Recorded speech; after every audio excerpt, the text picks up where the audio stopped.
Era el 2 de diciembre de 1993. En un tejado de Medellín, un hombre acorralado se enfrentaba a una elección definitiva. Su vida entera, un imperio de violencia y billetes, lo había llevado a ese momento. El sonido de los disparos llenó el aire, y segundos después, la figura más temida de Colombia yacía sin vida. Un disparo final en la oreja puso fin a su reinado. Su nombre, Pablo Emilio Escobar Gaviria. Pero antes de adentrarnos en la historia del hombre que cambió para siempre el destino de Colombia, no olvides suscribirte al canal para no perderte las historias que han forjado al mundo, y cuéntanos en los comentarios: ¿fue Escobar únicamente un criminal brutal sin piedad o un estratega audaz que desde lo más profundo de la miseria tejió un imperio capaz de desafiar al Estado entero? Acompáñame a adentrarnos en los orígenes del hombre que con su astucia y ambición se convirtió en una de las figuras más influyentes y enigmáticas de la historia moderna. La historia de Pablo Emilio Escobar Gaviria comienza el 1 de diciembre de 1949 en Río Negro, Antioquia, un municipio en el corazón de Colombia. No nació en la opulencia ni en la pobreza más extrema, sino en un entorno rural y de clase media baja que moldearía su visión del mundo. Su padre, Abel de Jesús Escobar Echeverry, era un humilde agricultor que subsistía de la tierra y del trabajo honesto, un hombre de campo con los pies bien puestos en la realidad. Su madre, Hermilda Gaviria de Escobar, era una maestra de escuela, una figura de autoridad moral y de gran influencia en la vida de sus hijos. A ella se le atribuye la obsesión de Pablo por la educación y el conocimiento, aunque él mismo optaría por un camino muy diferente. La familia, que pronto crecería con el nacimiento de sus hermanos, vivía en una casa de campo que, si bien modesta, era un refugio. Sin embargo, en el imaginario de Pablo, la tranquilidad de la vida rural no era un destino, sino un punto de partida. Desde pequeño, se negaba a aceptar los límites que su entorno le imponía. Se sentía distinto, destinado a algo más grande, algo que le permitiera trascender la vida predecible del campo. A diferencia de su padre, que encontraba dignidad en la labor de la tierra, Pablo veía en ella una trampa de la que quería escapar a toda costa. El campo no ofrecía la riqueza ni el poder que él ya anhelaba. Fue un poco después cuando la familia se mudó a Envigado, un municipio cercano a Medellín. Este cambio fue crucial. Pasó de la paz relativa del campo al bullicio de una ciudad que, en la década de 1950 y 1960, se estaba transformando a un ritmo vertiginoso. Medellín era un crisol de contradicciones. Por un lado, una ciudad industrial en crecimiento, con fábricas de textiles y una floreciente burguesía. Por otro, un imán para miles de campesinos que huían de la brutalidad de la violencia, un conflicto civil que había desgarrado el país. Estos desplazados se asentaron en los cinturones de miseria que rodeaban la ciudad, creando barriadas pobres, hacinadas y sin servicios básicos. En este ambiente, la frustración y la desesperanza eran el pan de cada día. La promesa de la ciudad industrial no se cumplía para la mayoría. La educación era un privilegio, el trabajo decente una rareza y la movilidad social casi una quimera. Para un joven con la ambición desbordada de Pablo, este panorama era un campo de juego, no un obstáculo. Observaba a los ricos de Medellín en sus autos lujosos y en sus mansiones, y se prometía a sí mismo que un día tendría todo eso, pero no por la vía convencional, la vía del trabajo duro y los títulos académicos que su madre tanto valoraba. Le parecía demasiado lenta, demasiado limitada. Su mentalidad era la de un estratega, un líder innato que veía en el caos una oportunidad. Su personalidad se forjó en este contexto. Era astuto, carismático y poseía una habilidad innata para persuadir a la gente. Podía ser encantador y generoso con quienes lo admiraban, pero también implacable y vengativo con aquellos que se interponían en su camino.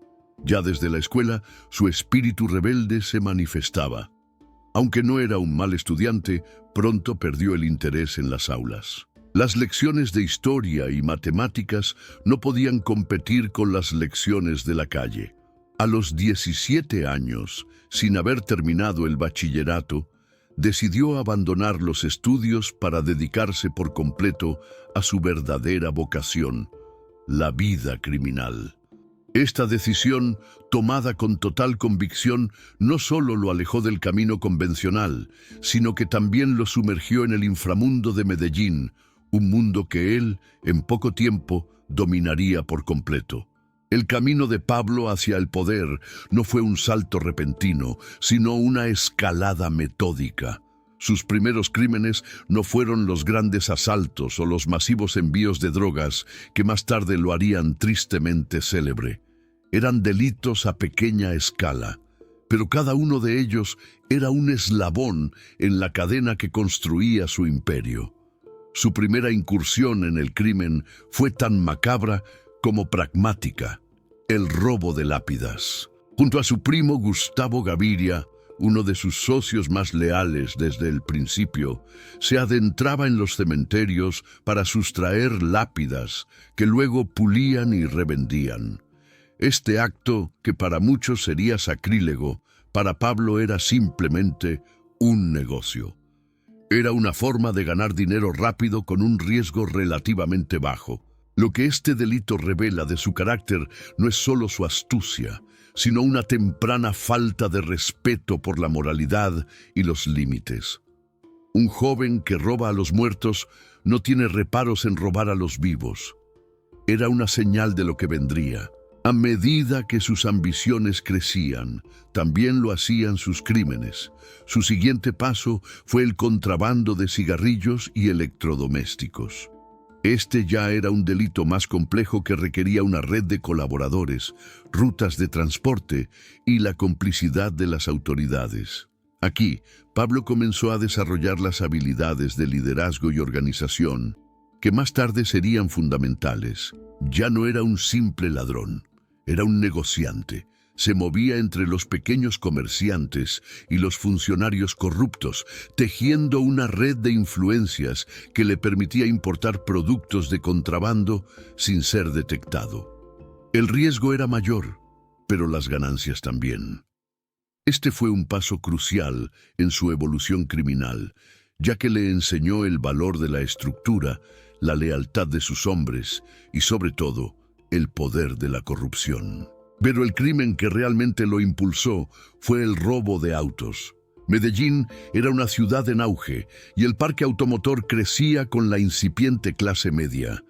Pablo, junto con su primo Gustavo y otros socios, perfeccionó la técnica. Robaban los autos, los desarmaban, les cambiaban la numeración del chasis, los repintaban y falsificaban los documentos para venderlos como si fueran nuevos. Esta operación era muy lucrativa, pero también muy peligrosa. La policía de la época se tomaba en serio el robo de autos. Sin embargo, Pablo ya tenía una estrategia para mitigar el riesgo: la intimidación. Comenzó a usar la violencia para proteger sus negocios. Un socio que no cumplía con su parte, un cliente que protestaba, un policía que se negaba a ser sobornado. Todos ellos aprendieron, a menudo de la manera más dolorosa, que Pablo no era un hombre con quien se jugaba. Con el tiempo, sus métodos se volvieron más brutales. No se limitaba al robo de propiedades. Se incursionó en el secuestro, una práctica que le dio una reputación de hombre peligroso y sin escrúpulos. En 1971, Escobar fue uno de los responsables del secuestro y asesinato de Diego Echavarría Misas, un rico industrial antioqueño. El crimen fue un mensaje claro para la élite de Medellín. El poder ya no solo residía en el dinero heredado o la industria, sino que se podía arrebatar. Este acto lo puso en el radar de las autoridades y fue precisamente en esta época cuando comenzó a construir su ejército privado de matones, hombres jóvenes de las barriadas pobres que veían en él una figura de Robin Hood, un líder que les ofrecía una salida de la miseria. Pablo aprendió a corromper el sistema. Con el dinero que ganaba, compraba a policías, a jueces y a fiscales. La frase plata o plomo aún no era su lema oficial, pero ya era su modus operandi. Ofrecía sobornos millonarios a las autoridades. Si aceptaban, se ganaba su silencio y su complicidad. Si se negaban, los eliminaba. Así, la corrupción se convirtió en una herramienta tan importante como la violencia en su arsenal. Aprendió que la impunidad no era un regalo, sino una mercancía que se podía comprar. Esto no solo le permitía operar libremente, sino que también debilitaba el tejido de la sociedad colombiana desde sus cimientos. Con el tiempo, estas actividades criminales se volvieron más sofisticadas y entrelazadas. El contrabando de cigarrillos se transformó en contrabando de estupefacientes. Los coches robados ya no eran solo para vender, sino para mover mercancía y evadir a las autoridades. La red de matones que reclutó para el secuestro se convirtió en la fuerza de seguridad de un imperio criminal en ciernes. Para mediados de la década de 1970, Pablo Escobar ya no era un pequeño delincuente. Era un criminal organizado, un líder que había perfeccionado sus habilidades en las calles y que ahora, con un apetito insaciable por la riqueza y el poder, estaba listo para dar el salto al negocio más lucrativo del mundo, la cocaína. El camino de la pobreza a la cima del crimen ya estaba pavimentado, y su primera gran aventura, el narcotráfico, estaba a punto de comenzar. Para entender cómo Pablo Escobar pasó de ser un pequeño criminal a un magnate de la droga, es crucial analizar el contexto político y social de la Colombia del siglo XX. El país no era un estado unificado y pacífico, era un hervidero de conflictos que sentarían las bases para la explosión del narcotráfico. El telón de fondo de su ascenso fue la violencia. Un periodo de guerra civil no declarada entre los partidos liberal y conservador que duró aproximadamente desde 1948 hasta mediados de la década de 1950. Este conflicto, que se cobró la vida de cientos de miles de personas, sumió al país en un caos sin precedentes, especialmente en las zonas rurales. Los campesinos, aterrorizados, se vieron obligados a huir de sus tierras y buscar refugio en las grandes ciudades como Medellín, engrosando los cinturones de miseria. Este éxodo masivo creó una mano de obra desesperada y barata, así como una base social empobrecida y resentida que sería la fuente de reclutamiento de los futuros capos. La corrupción endémica, la debilidad de las instituciones estatales y la falta de presencia del gobierno en vastas áreas del territorio rural permitieron que grupos armados, tanto guerrilleros como paramilitares, florecieran. Las Fuerzas Armadas Revolucionarias de Colombia, FARC, y otras organizaciones guerrilleras nacidas de los movimientos campesinos y comunistas, se hicieron con el control de grandes extensiones de selva y territorio rural. Aunque no estaban directamente involucradas en el tráfico de drogas en sus inicios, sí comenzaron a cobrar un impuesto a los campesinos que cultivaban marihuana y, más tarde, coca, creando una economía ilícita paralela. Fue en este caldo de cultivo que el negocio de las drogas pudo prosperar.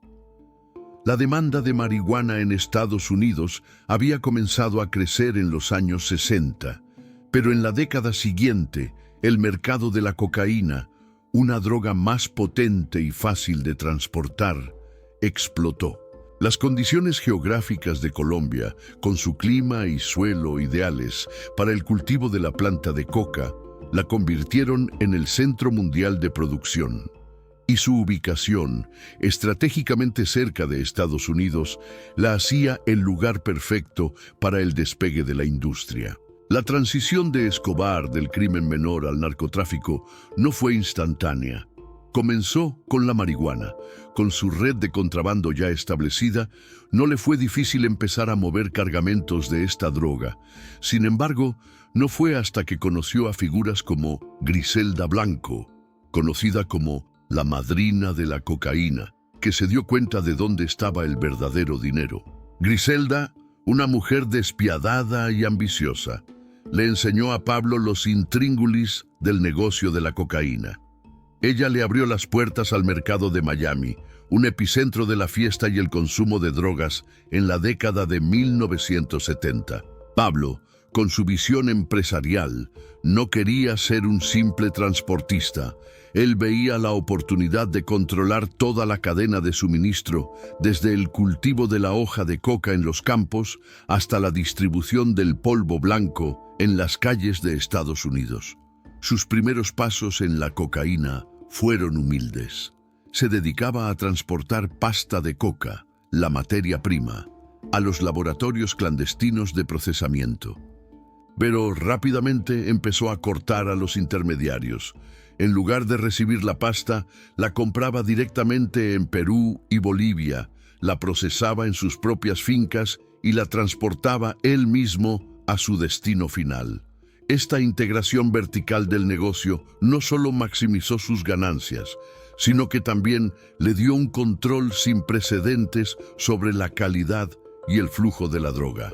Para expandir su negocio, Pablo invirtió en una flota de aviones pequeños y lanchas rápidas. Los pilotos volaban por debajo del radar, para evadir a las autoridades. A menudo utilizaban rutas que pasaban por las islas del Caribe, donde no existía una presencia policial fuerte. Para finales de la década de 1970, Pablo había establecido una operación de tráfico tan eficiente y lucrativa que ya no era solo un traficante más. Era un líder en el naciente mundo del narcotráfico. A medida que el negocio crecía, se hizo evidente la necesidad de una estructura más formal. Pablo Escobar, junto a su primo Gustavo Gaviria, se unió a otros criminales poderosos de la época para formar el Cartel de Medellín. Los nombres que conformarían el núcleo del cartel son sinónimos de la brutalidad y la ambición desmedida. Gonzalo Rodríguez Gacha, el mexicano, un hombre con una fascinación por la cultura azteca y un talento para la violencia. Y los hermanos Ochoa, Fabio, Jorge Luis y Juan David, una familia de ganaderos que aportaba la infraestructura y las conexiones necesarias para el contrabando. Juntos, estos hombres transformaron el tráfico de cocaína en una industria globalizada. La expansión del cartel se basó en una combinación de innovación y violencia extrema. No se limitaron a las rutas tradicionales, exploraron y dominaron nuevos métodos para mover la droga, desde botes remolcadores que arrastraban pequeños submarinos cargados de cocaína, hasta la utilización de grandes aviones de carga que aterrizaban en pistas de aterrizaje clandestinas en la selva. La audacia de sus operaciones era tan grande como sus ganancias. Pronto, el cartel de Medellín controlaba alrededor del 80% del tráfico de cocaína a nivel mundial, lo que les generaba ingresos de hasta $70 millones al día. El crecimiento exponencial del cartel no habría sido posible sin la colaboración de figuras clave en el mundo del contrabando. Uno de los personajes más importantes en este engranaje fue Carlos Leder, un colombo alemán con una visión única para el negocio. Después de cumplir una condena en una prisión estadounidense, Leder se unió a Escobar y se obsesionó con la idea de usar las Bahamas como un punto de tránsito. En 1978, Leder compró la isla de Norman's Cay, la convirtió en un feudo personal y construyó una pista de aterrizaje y almacenes.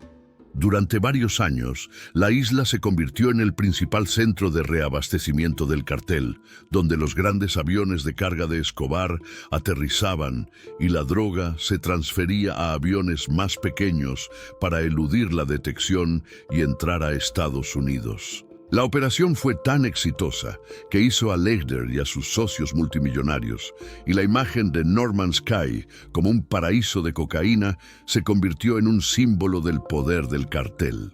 Otro socio crucial fue el piloto estadounidense Barry Seal. Seal era un veterano piloto de aerolínea que, al igual que Young y Leder, se había dado cuenta de que las ganancias de la cocaína superaban con creces las de la marihuana. Para 1981, había establecido una operación de contrabando sistemática, usando una docena de aviones pequeños que volaban bajo para evitar los radares en el espacio aéreo estadounidense. Seal y su equipo arrojaban los paquetes de cocaína en sitios acordados en áreas rurales de Luisiana, donde otro equipo en tierra los recogía y los distribuía por la red del cartel en la costa este. El trabajo de Seal fue instrumental en la expansión del cartel en Estados Unidos, pero se convirtió en un arma de doble filo. En 1983 fue capturado por la DEA y se convirtió en un informante del gobierno estadounidense, revelando detalles cruciales sobre las operaciones de Escobar. Cuando el cartel descubrió su traición, ordenaron su asesinato en 1986, un claro mensaje sobre el destino de los traidores. La estructura del cartel de Medellín no era una simple jerarquía, era una red de alianzas y subcontrataciones. Pablo era el líder indiscutible, el patrón, pero sus socios, como los hermanos Ochoa y Gacha, tenían sus propias operaciones y sus propias esferas de influencia.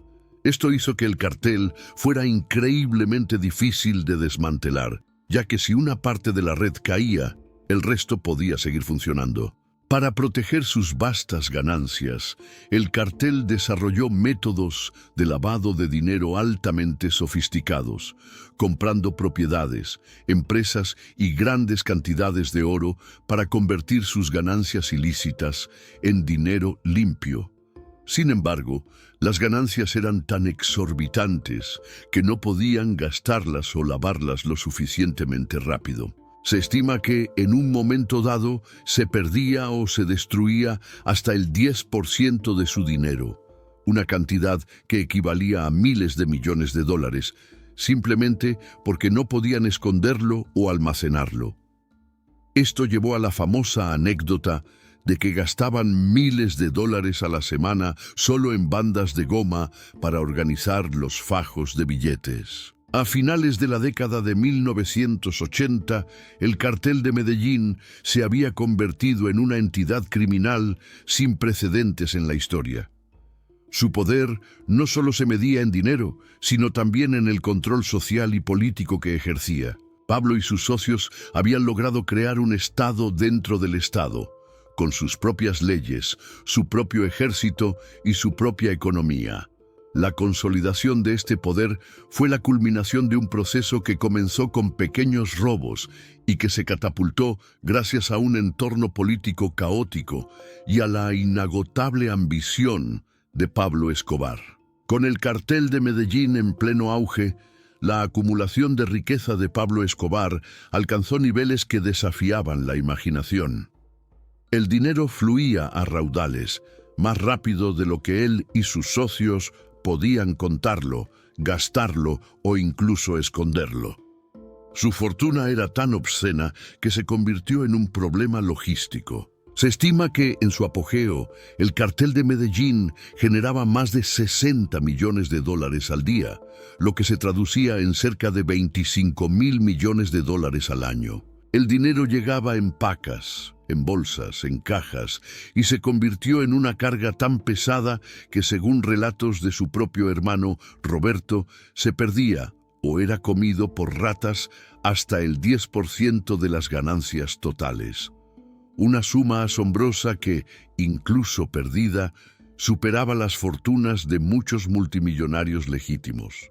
El dinero se guardaba en paredes de casas, en sótanos, en campos, enterrado bajo tierra, en sitios donde pocos sospecharían. En una anécdota que hoy parece de película, el cartel instaló una mansión para una familia pobre, bajo una sola y extraña condición. Tendrían que salir de la casa cada cierto tiempo. La razón era simple. El jacuzzi de la propiedad tenía un compartimento secreto debajo, donde se almacenaban decenas de millones de dólares. Con el tiempo, esta casa de la familia se convirtió en el punto de encuentro clandestino de los contadores de Escobar, que movían fajos y fajos de billetes en medio de la vida cotidiana de una familia inocente que no tenía ni la menor idea de lo que escondía su casa. Y el dinero seguía entrando. Con una parte de esta fortuna, Pablo se embarcó en la construcción de su reino privado. El símbolo más ostentoso de su poder fue la Hacienda Nápoles, un complejo de 20 kilómetros cuadrados cerca de Puerto Triunfo, a 150 kilómetros de Medellín.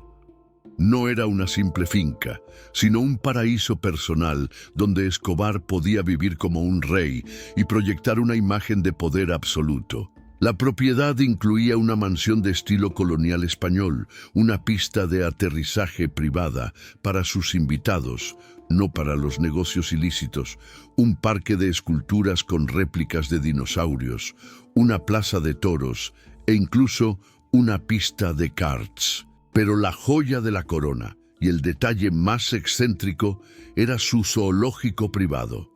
Escobar importó una colección de animales exóticos de todo el mundo: cebras, antílopes, elefantes, jirafas, avestruces y ponis. Pero sin duda, los más famosos eran los hipopótamos.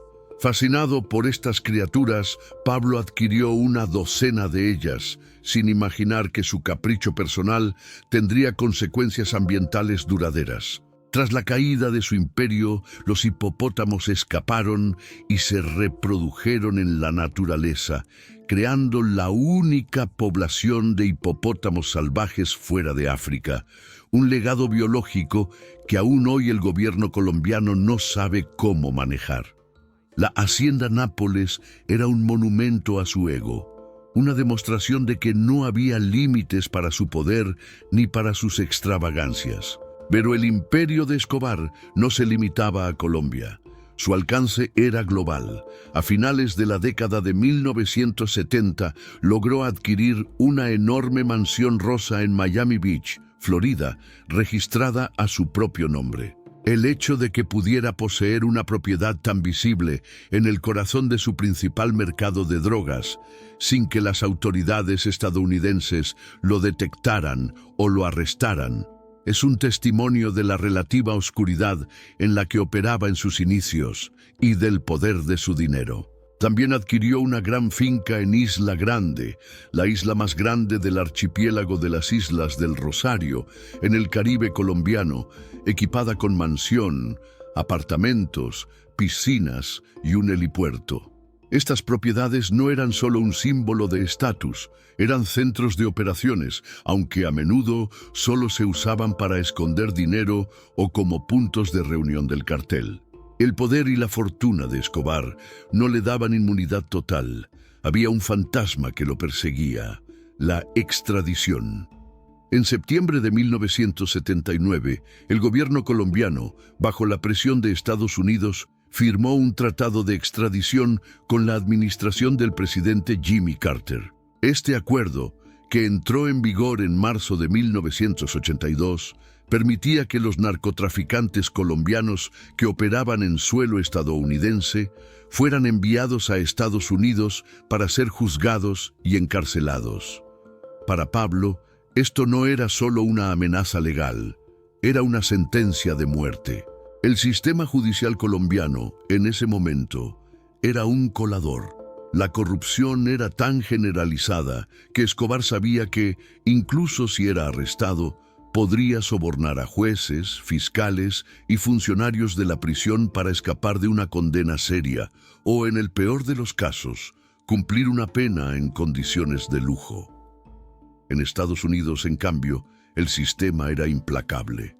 No había sobornos, no había comodidades. Una condena significaría cadena perpetua en una prisión de máxima seguridad, lejos de su familia, de su dinero y de su poder. El fantasma de una celda de alta seguridad en Estados Unidos se convirtió en su mayor miedo. En respuesta, lanzó una guerra total contra el Estado. El lema de su guerra era simple y brutal: plata o plomo. O aceptabas su dinero, su soborno, o recibías una bala. No había término medio. Escobar y sus hombres comenzaron una campaña de terror sistemático. Los jueces que se negaban a fallar a su favor eran asesinados. Los policías que se atrevían a investigarlo eran ejecutados en las calles. Los políticos que hablaban en su contra eran intimidados. A partir de mediados de la década de 1980, este lema se convirtió en la ley no escrita de Colombia. La campaña de terror no buscaba solo proteger su negocio, sino forzar al gobierno a derogar el tratado de extradición. Al mismo tiempo que libraba una guerra, Pablo también intentó legitimarse ante la opinión pública. Cultivó la imagen de un Robin Hood moderno. En un país plagado por la pobreza y la desigualdad, él se presentaba como el salvador de los desposeídos. Construyó canchas de fútbol, escuelas, hospitales y viviendas en los barrios más pobres de Medellín. Regalaba dinero en efectivo, juguetes en Navidad y creaba empleos. Su popularidad en los barrios marginales era inmensa. Lo veían como un benefactor que hacía lo que el gobierno no hacía. Para la gente de a pie, el daño del narcotráfico ocurría en Estados Unidos, un país imperialista que muchos no sentían como propio. Este populismo, aunque cínico, le compró la lealtad de un pueblo desesperado. Con este apoyo popular, Escobar decidió dar el paso más audaz de su vida: entrar en la política. En 1982 se lanzó como candidato por el Partido Liberal Colombiano. Su campaña se centró en la extradición, argumentando que el tratado era una traición a la soberanía nacional de Colombia. Su estrategia era doble: usar la plataforma política para luchar contra la extradición desde adentro y al mismo tiempo protegerse con la inmunidad parlamentaria. Pero la audacia de su jugada fue su perdición. Su entrada en el Congreso puso al descubierto su criminalidad de una manera que la élite política ya no podía ignorar. Su principal antagonista fue Rodrigo Lara Bonilla, un joven y valiente abogado que acababa de ser nombrado ministro de Justicia por el nuevo presidente Belisario Betancur. Lara Bonilla lanzó una campaña sin cuartel contra los capos del narcotráfico. Con el apoyo del presidente, que estaba decidido a enfrentarse a los cárteles, Lara Bonilla desenmascaró públicamente a Escobar como el jefe del cartel de Medellín, denunciando su vasta fortuna y sus actividades ilícitas. En 1983, el periódico El Espectador publicó un extenso reportaje que detallaba la historia criminal de Escobar, incluyendo su arresto en 1976. Esto desató la furia de Pablo. Su reacción inicial fue de pánico y rabia. Intentó silenciar al periódico comprando todas las ediciones y consideró el asesinato del director, pero el daño ya estaba hecho. La reputación de Robin Hood comenzó a desmoronarse en la opinión pública. Para colmo de males, su vida personal también se vio expuesta. La prensa reveló su relación sentimental con la famosa presentadora de televisión Virginia Vallejo. Este escándalo no solo lo puso en el ojo público de una manera que detestaba, sino que también provocó una crisis en su matrimonio con su esposa, María, que lo echó de la casa. Aunque la relación con Vallejo continuó intermitentemente, el incidente demostró que su mundo, una vez hermético, se estaba fragmentando. La presión se hizo insostenible. El juez superior de Medellín, Gustavo Zuluaga, reabrió el caso de 1976. La Embajada de Estados Unidos canceló su visa. Finalmente, el Congreso, bajo la presión de Lara Bonilla, votó para revocar su inmunidad parlamentaria. Derrotado en el juego político, Escobar no tuvo más remedio que renunciar a su escaño en enero de 1984. En su carta de renuncia se presentó a sí mismo como un mártir, un luchador contra la oligarquía y la injusticia. Era una salida desafiante, pero la realidad era que había fracasado en su intento de legitimar su poder. Su siguiente paso sería la violencia. El 30 de abril de 1984, Rodrigo Lara Bonilla fue asesinado a tiros en su carro en las calles de Bogotá por sicarios de Escobar. Este acto, una declaración de guerra total, selló el destino de Pablo y el de Colombia. No más juegos políticos, solo había plata o plomo. El asesinato de Rodrigo Lara Bonilla, el 30 de abril de 1984, marcó un punto de inflexión. No fue simplemente el asesinato de un ministro, fue una declaración de guerra. Con ese acto, Pablo Escobar pasó de ser un criminal organizado a un terrorista de Estado.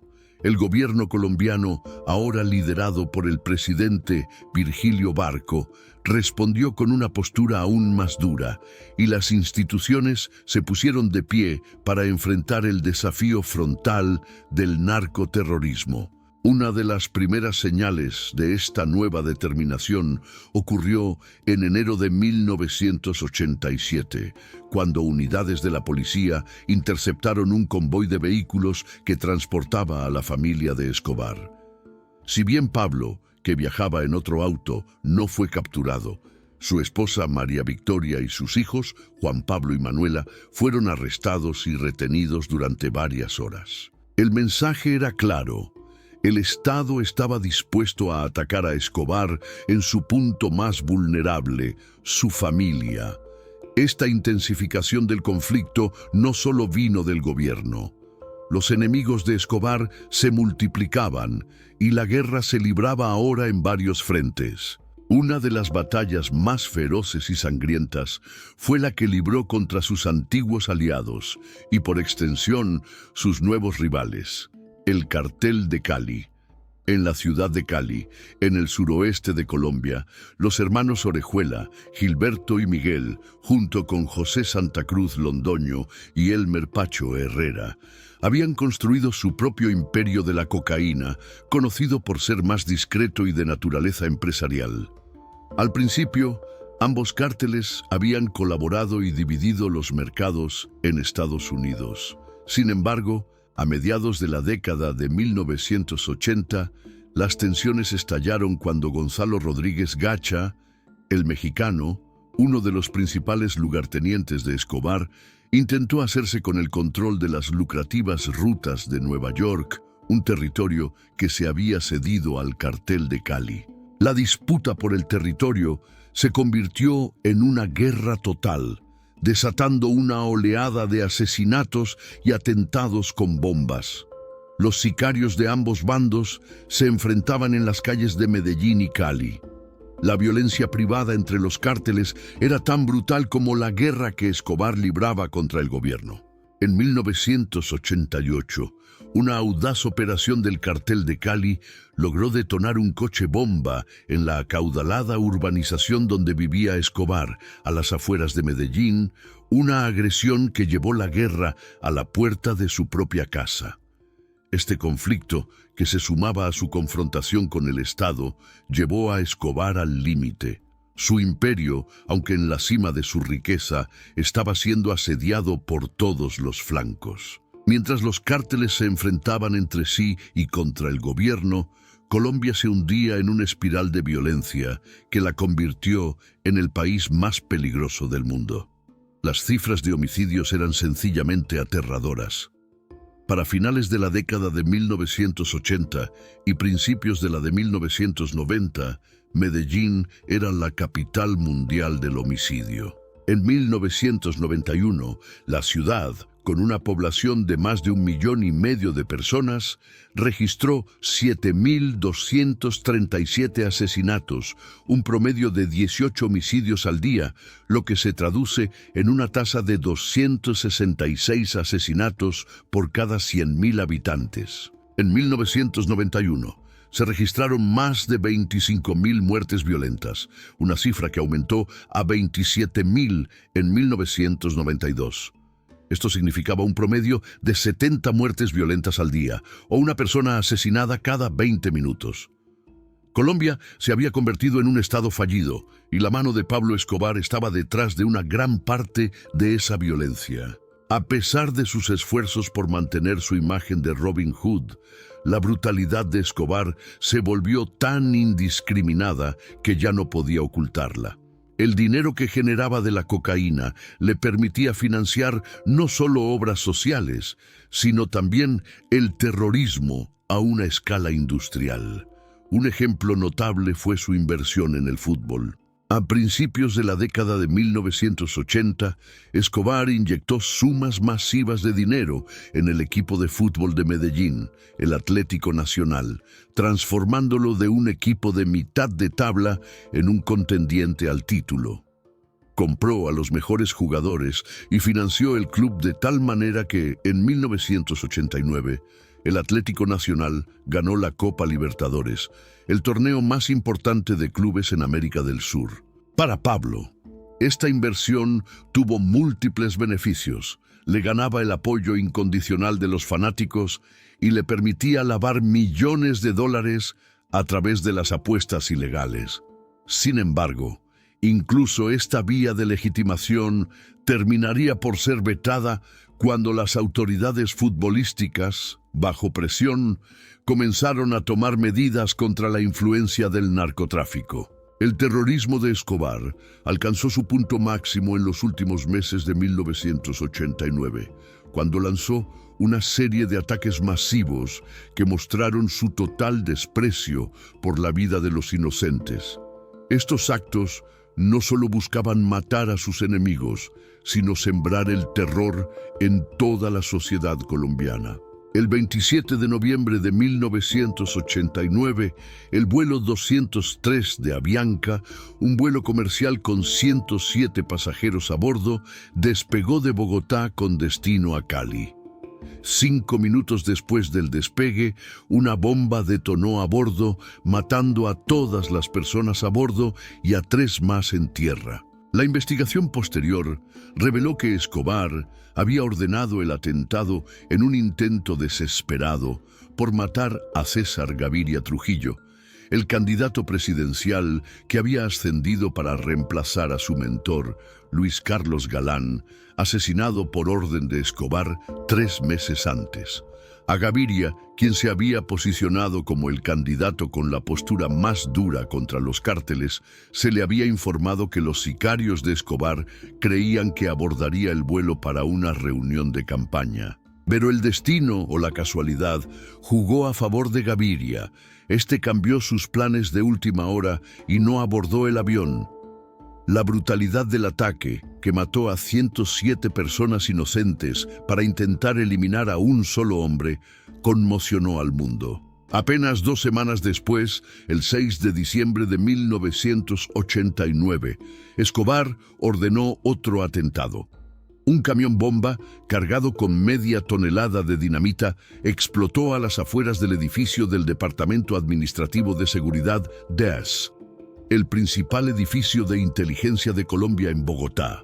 El objetivo era el general Miguel Alfredo Maza Márquez, el director de la agencia que había encabezado la lucha contra el cartel de Medellín.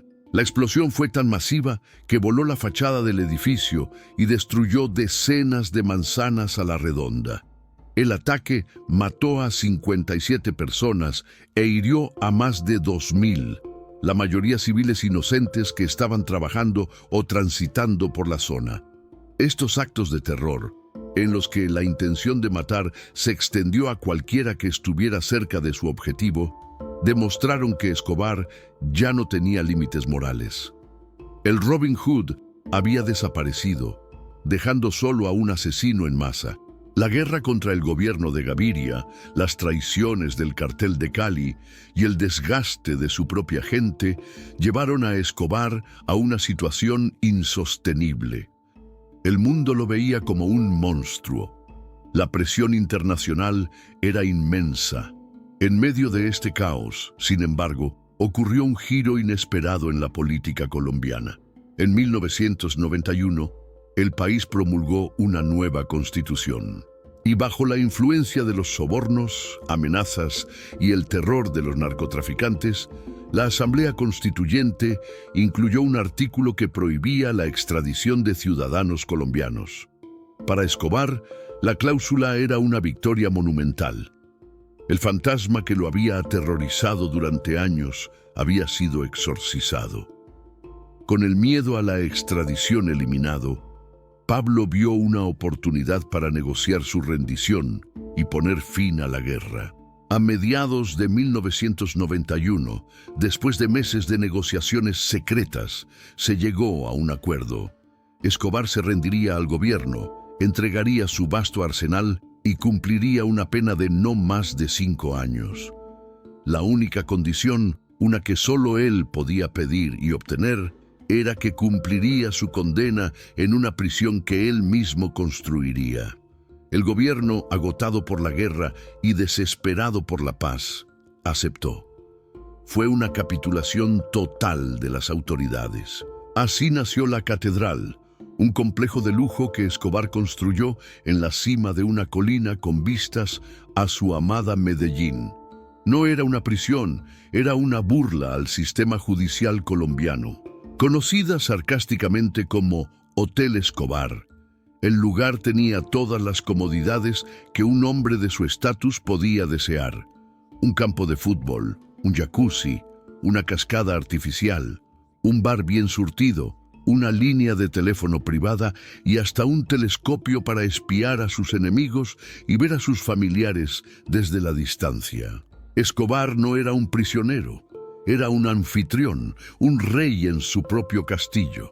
Recibía a su familia, a sus socios e incluso a celebridades.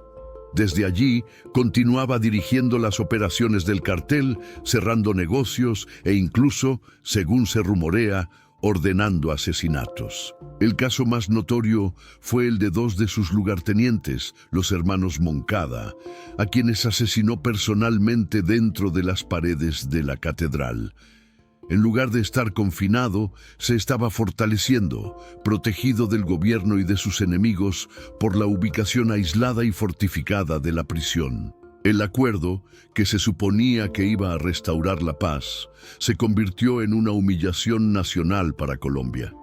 La prensa, que había sido silenciada durante años por el terror, comenzó a filtrar detalles sobre la vida de lujo de Escobar en la catedral. Las fotos de fiestas, la visita de prostitutas y las constantes entradas y salidas de sus socios indignaron a la opinión pública. La administración de Gaviria, bajo una inmensa presión, decidió que tenía que actuar. En julio de 1992, el gobierno planeó un operativo para trasladar a Escobar a una prisión militar. Pero el plan de mover a Pablo fue tan mal concebido que la noticia llegó a sus oídos. Al verse acorralado, decidió que no permitiría que lo volvieran a encerrar. El 22 de julio de 1992, con la ayuda de sus hombres y gracias a un túnel de escape que él mismo había construido detrás de una pared falsa en el baño, Pablo Escobar escapó de su propia prisión. La huida de la catedral fue el acto final de su arrogancia, la burla definitiva al Estado que lo había dejado operar por tanto tiempo. La guerra, que se suponía terminada, acababa de empezar de nuevo. Pero esta vez sería una guerra a muerte, una cacería humana que no se detendría hasta que el patrón fuera capturado o muerto. La huida de Pablo Escobar de la catedral, el 22 de julio de 1992, fue el acto de arrogancia definitiva que selló su destino. Al escapar de su prisión de lujo, demostró que se consideraba por encima de cualquier ley, cualquier acuerdo, pero en realidad se había encerrado a sí mismo en un laberinto sin salida, un callejón sin retorno. Su fuga no fue el inicio de una nueva era de impunidad, sino el pistoletazo de salida para una cacería humana sin precedentes. Esta vez, el gobierno colombiano, consciente de la humillación que había sufrido, no tendría piedad. Y por primera vez, las fuerzas de seguridad colombianas contarían con el apoyo irrestricto de las agencias de inteligencia y operaciones especiales de los Estados Unidos. El presidente César Gaviria Trujillo, tras el fracaso del acuerdo, estaba decidido a capturar a Escobar, vivo o muerto. Para lograrlo, la Policía Nacional de Colombia reimpulsó y fortaleció la unidad de élite creada años antes, el Bloque de Búsqueda. Este grupo, formado por los mejores oficiales, fue entrenado y equipado con tecnología de punta para la misión, pero no estaban solos. Detrás de ellos, operando en secreto en suelo colombiano, se encontraban los equipos de élite de las Fuerzas Especiales de los Estados Unidos, incluidos miembros de la Fuerza Delta y del SEAL Team 6. El gobierno estadounidense, frustrado por años de impunidad y viendo el narcoterrorismo como una amenaza directa, envió a sus mejores hombres, con la misión de proporcionar inteligencia, rastreo tecnológico y apoyo táctico a las operaciones colombianas. La colaboración fue tan estrecha que se convirtió en una sinergia letal. Los colombianos aportaban el conocimiento del terreno y la red de inteligencia humana, mientras que los americanos proporcionaban la tecnología, principalmente sofisticados sistemas de rastreo para triangular la señal de los teléfonos celulares, una herramienta clave en la cacería. Pero la cacería no era solo una operación militar. Se había convertido en una guerra total que atrajo a otros participantes, algunos de los cuales eran tan brutales como el propio Escobar. Un nuevo grupo de vigilantes, conocido como los Pepes, surgió con un solo objetivo: acabar con Pablo y su organización. El nombre, un acrónimo de Perseguidos por Pablo Escobar, incluía a familiares de víctimas de sus atentados, pero también a una oscura alianza de exsocios, paramilitares de ultraderecha y, crucialmente, el Cartel de Cali. Mientras el bloque de búsqueda y las fuerzas de Estados Unidos rastreaban a Escobar, los Pepes libraban su propia guerra de terror, pero a la inversa. Atacaban las propiedades de Escobar. Asesinaban a sus sicarios, a sus abogados, a sus contadores y a cualquier persona que tuviera una conexión con él para forzarlo a salir de su escondite. La violencia se retroalimentaba. Escobar asesinaba a los aliados del Cartel de Cali y los Pepes respondían matando a sus hombres a menudo de forma espeluznante, dejando sus cuerpos en la calle con mensajes. Esta alianza tácita, un pacto con el diablo, llevó a la caída de Escobar. Su mundo se encogía a diario, su círculo de lealtad se desvanecía y la paranoia se apoderaba de él. Tras su fuga, Escobar se mantuvo en constante movimiento, escondiéndose en una serie de casas de seguridad en Medellín. A pesar de la presión, se negaba a abandonar el país que él sentía que era suyo. Su arrogancia se mantuvo intacta. Poco después de escapar, incluso dio una entrevista a una emisora de radio local en la que se burló del gobierno y se jactó de su fuga, aunque también dejó claro que estaba dispuesto a negociar una nueva rendición. Pero la oferta fue ignorada. La cacería se intensificó. En los meses siguientes, el bloque de búsqueda, utilizando la tecnología de rastreo de llamadas de la DEA, estuvo a punto de capturarlo varias veces. En diciembre de 1992, en uno de los allanamientos, se encontraron con que Escobar había escapado solo unas horas antes. Pero la red se apretaba. A medida que sus socios eran asesinados por los Pepes o se entregaban a las autoridades, su apoyo se evaporaba. La muerte de su cuñado a manos de los Pepes fue un golpe personal que le demostró que su mundo se venía abajo. Acorralado, sin recursos y con su familia lejos de él, Pablo se volvió más imprudente. La comunicación con su esposa y sus hijos, que se encontraban escondidos en una casa de seguridad en Bogotá, se convirtió en una necesidad vital para él. Fue esa necesidad la que sellaría su destino. El 2 de diciembre de 1993, El bloque de búsqueda, en colaboración con los agentes estadounidenses, trianguló una llamada de su teléfono celular. La señal provenía de una casa en el barrio de Los Olivos, un barrio de clase media en Medellín. La inteligencia se confirmó. Un equipo de 8 hombres del bloque de búsqueda irrumpió en la vivienda. Pablo y su último guardaespaldas, Álvaro de Jesús Agudelo, conocido como El Limón, se encontraban dentro. Al oír el ruido, ambos corrieron hacia el tejado de la casa, tratando de escapar a través de los techos de las casas vecinas. Lo que ocurrió a continuación es objeto de un debate que persiste hasta el día de hoy. El intercambio de disparos fue breve y caótico. Momentos después, Pablo Escobar yacía sin vida en el tejado, con heridas de bala en la pierna, el torso y un fatal disparo en la oreja. La versión oficial, la que se difundió en los medios y la que defienden los comandantes de la policía colombiana que participaron en la operación, es que fue abatido en combate. Un oficial, Hugo Aguilar, fue el responsable del disparo en la oreja que lo mató, lo que le valió el reconocimiento como el héroe que derribó a Escobar. Pero existe otra versión, una que ha ganado fuerza con el tiempo y que añade un toque de dramatismo al final de su vida. Su hermano Roberto Escobar y otros allegados han afirmado que Pablo, fiel a su promesa de nunca ser extraditado, se autoeliminó. Roberto ha contado en varias ocasiones que su hermano siempre dijo que si alguna vez era acorralado sin salida, se dispararía a sí mismo en la oreja para evitar la captura. La herida de bala fatal en la oreja le da a esta teoría una escalofriante verosimilitud.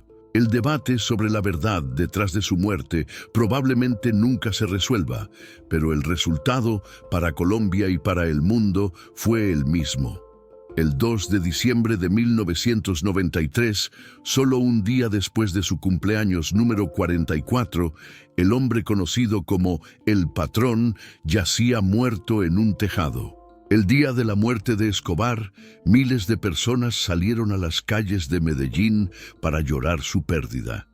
A su funeral, al que asistieron más de 25.000 personas, se lo vio como una manifestación del Robin Hood que había construido su imagen. Para muchos, no importaba la violencia, importaba el hombre que había construido campos de fútbol, regalado dinero y desafiado al gobierno que los había abandonado. Con el principal líder del cartel de Medellín fuera de la ecuación, el imperio que había construido se desmoronó. Por un tiempo, el cartel de Cali se convirtió en la principal organización de tráfico, pero su reinado fue efímero.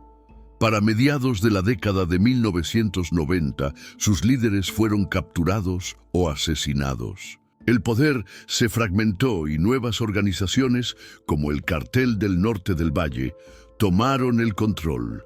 El negocio del narcotráfico se adaptó, cambiando sus rutas de contrabando hacia México, que se convirtió en el nuevo puente entre Colombia y Estados Unidos, dando lugar al surgimiento de los poderosos carteles mexicanos. El legado de Escobar en Colombia fue un país transformado por el derramamiento de sangre. Por un lado, dejó una sociedad traumatizada con las cicatrices de miles de asesinatos, secuestros y atentados. La violencia que él desató se arraigó y tardó décadas en disiparse. Sin embargo, su muerte también marcó un punto de inflexión. Con el declive del cartel de Medellín, la ciudad que él había aterrorizado comenzó a sanar. A lo largo de los años, Medellín ha pasado por una increíble transformación urbana y social. La ciudad que una vez fue la capital mundial del homicidio es hoy aclamada internacionalmente por su innovación social, su transporte público, el metro y los metrocables y sus espacios públicos. Lugares como la Hacienda Nápoles se convirtieron en parques temáticos que atraen a turistas, y la catedral, su prisión de lujo, fue convertida en un monasterio por monjes benedictinos, un final irónico para un lugar de maldad. Pablo Escobar fue, sin duda, una figura enigmática. Creció en la pobreza y se negó a aceptar los límites de su origen, utilizando su carisma y ambición para construir un imperio. Se podría argumentar que fue un producto de su tiempo, un reflejo de una sociedad profundamente desigual y fracturada por la violencia. Ayudó a los pobres, construyó proyectos comunitarios y se enfrentó a un Estado que, en su percepción, era corrupto y servil a los intereses de potencias extranjeras. Él mismo afirmó ser solo un hombre decente que vendía flores. Pero la realidad es que el hombre detrás del mito fue un asesino en masa despiadado, un terrorista que usó la violencia indiscriminada para lograr sus objetivos. La prosperidad que trajo a algunos fue comprada con la sangre de otros. Los atentados al vuelo 203 de Avianca y el edificio del Daesh, que mataron a más de 160 personas inocentes, demuestran que no tenía ningún escrúpulo. El país que él afirmaba amar fue sumergido en una violencia que dejó más de 25.000 muertos en un solo año. La paz y la prosperidad que hoy disfruta Medellín solo pudieron comenzar después de que su influencia malévola fuera eliminada. Entonces, ¿quién fue realmente Pablo Escobar? ¿Fue el Robin Hood colombiano que intentó ser un líder popular que dio voz a los desfavorecidos? ¿O fue simplemente un asesino sin piedad, un criminal de la más alta escala que utilizó el terror para su propio beneficio? Gracias por haber viajado con nosotros a través de la fascinante y sangrienta vida de Pablo Escobar. Si esta historia te dejó pensando en la delgada línea entre el héroe y el villano, y te apasionan las biografías que revelan la verdad detrás de las leyendas, no olvides suscribirte a este canal y activar la campanita. De esta manera no te perderás nuestros próximos videos y podrás descubrir más historias fascinantes de figuras que, al igual que Escobar, dejaron una marca imborrable en la historia. Nos vemos en la próxima historia.